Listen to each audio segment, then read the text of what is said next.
The sky turned dark, an ominous sign of what was to come. A wall of dust, miles wide, towered over the horizon, moving with an unstoppable force. It was a black blizzard, a suffocating monster of dirt and despair, blotting out the sun and turning day into night. This monstrous storm was about to swallow everything in its path, leaving nothing but devastation in its wake.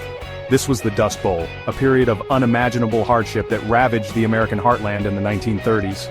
The land, once fertile and green, was now a barren wasteland. Families watched in terror as their crops, their livelihoods, their very futures were devoured by the relentless dust storms. The dreams they had built on this land were crumbling before their eyes. The air was thick with grit, making it hard to breathe, hard to see, hard to even hope. Every breath was a struggle, every step a challenge. The sun, once a beacon of life for farmers, was now a dim memory, obscured by a swirling brown sky. The light that once nourished their crops was now hidden, leaving them in a perpetual twilight. Abandoned farmhouses dotted the landscape, silent witnesses to the exodus of families who could no longer endure the harsh conditions. The land, stripped of its vitality, stood as a testament to nature's unforgiving power. Hands that once tilled the soil now held only dust, a stark reminder of the fragility of human endeavor against the might of nature. The Dust Bowl was not just a natural disaster, it was a profound human tragedy. The disaster was a long time coming. It wasn't a sudden event but rather the result of years of mismanagement and misunderstanding of the land. For years, settlers had been drawn to the southern plains, lured by the promise of fertile soil and the dream of a prosperous future. The land seemed to offer endless possibilities with its rich, dark soil and the potential for bountiful harvests that could sustain families and communities.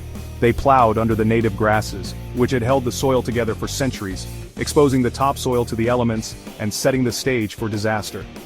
Wheat prices soared during World War I, encouraging even more cultivation. Farmers expanded their fields, driven by the high demand and lucrative prices. But nature had other plans. The weather patterns began to shift, and the once reliable rains became sporadic and insufficient. A devastating drought settled over the region, baking the exposed earth into a fine powder. The relentless sun and lack of moisture turned the soil into dust. Without the deep roots of the native grasses to hold it down, the topsoil was at the mercy of the wind. The once fertile land was now vulnerable and exposed. The relentless winds, a common feature of the plains, whipped the loose soil into massive dust storms, creating walls of dust that swept across the landscape. Some of these storms were so large they darkened the skies as far east as New York City, carrying the dust of the plains across the country and leaving a lasting impact on the land and its people.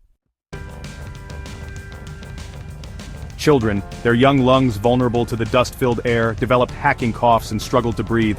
Mothers hung wet sheets over doorways, desperate to filter out the suffocating dust, but it infiltrated every crack and crevice. Families huddled around kerosene lamps, the only light in a world turned dark by dust. The dust storm stole more than just the air they breathed, they stole their hope. The dust was a constant reminder of their misfortune, coating everything with a layer of grime. Meals were gritty, sleep was interrupted by coughing fits, and the future seemed as bleak as the dust-choked sky. Section 4, Exodus, fleeing the storm of dust. Many families, their farms buried under mountains of dust, were forced to make a heart-wrenching decision: leave their homes, the places where they had built their lives, raised their children, and cultivated their dreams. The Dust Bowl was not just a natural disaster, it was a relentless force that stripped away their livelihoods and their hope, or faced certain ruin. They packed their meager belongings, often just a few clothes, some cooking utensils and cherished photographs into whatever vehicles they could find. These were not just items, they were the remnants of their past lives, symbols of what they had lost and what they hoped to rebuild.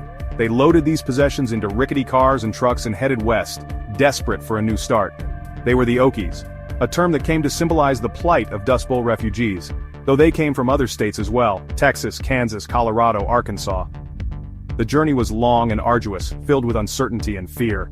Many traveled in convoys, seeking safety in numbers as they navigated the treacherous roads and harsh conditions. Upon arrival in places like California, they were met with suspicion and discrimination, seen as a burden on already struggling communities. The locals, themselves grappling with the Great Depression, viewed the influx of migrants as competition for scarce jobs and resources. Signs reading "No Okies Allowed" were a common sight, and the refugees often found themselves living in makeshift camps, struggling to survive. But they were survivors, driven by a fierce determination to find a better life for themselves and their children. Despite the hardships, they held on to hope and resilience. They took on any work they could find, from picking crops to manual labor, and slowly began to rebuild their lives. Their story is one of endurance and the unyielding human spirit, a testament to the strength and perseverance of those who refuse to be defeated by the storm of dust. Section 5. A glimmer of hope. Resilience in the face of despair. Yet, even in the darkest of times, the human spirit endured. Neighbors helped neighbors, sharing what little food and water they had. They organized barn dances and community gatherings, clinging to moments of joy amidst the hardship. They held on to the belief that things would eventually get better, that the rains would return, and the land would heal. And slowly, painstakingly, they began to rebuild their lives. They learned new farming techniques, planting trees and crops that could help anchor the soil and prevent future dust storms. Section 6. The slow recovery, healing a wounded land. The rains did eventually return, bringing with them the sweet promise of renewal and hope. The land, scarred but not broken, began to heal and show signs of life. New Deal programs like the Civilian Conservation Corps provided much-needed jobs and infrastructure improvements, helping to restore the land and prevent future disasters. The Dust Bowl was a stark reminder of the power of nature and the importance of respecting the delicate balance of the ecosystem. It taught valuable lessons about land management, conservation, and the need for sustainable farming practices to ensure a better future. Section 7. Echoes of the Dust Bowl. Lessons etched in time. The Dust Bowl was a defining moment in American history, a stark reminder of the resilience of the human spirit and the importance of environmental stewardship. It left an indelible mark on the national consciousness, inspiring works of art, literature, and music that continue to resonate today. The lessons learned from this environmental catastrophe continue to inform our approach to land management and conservation, serving as a reminder that we must be good stewards of the land if we want to ensure a sustainable future.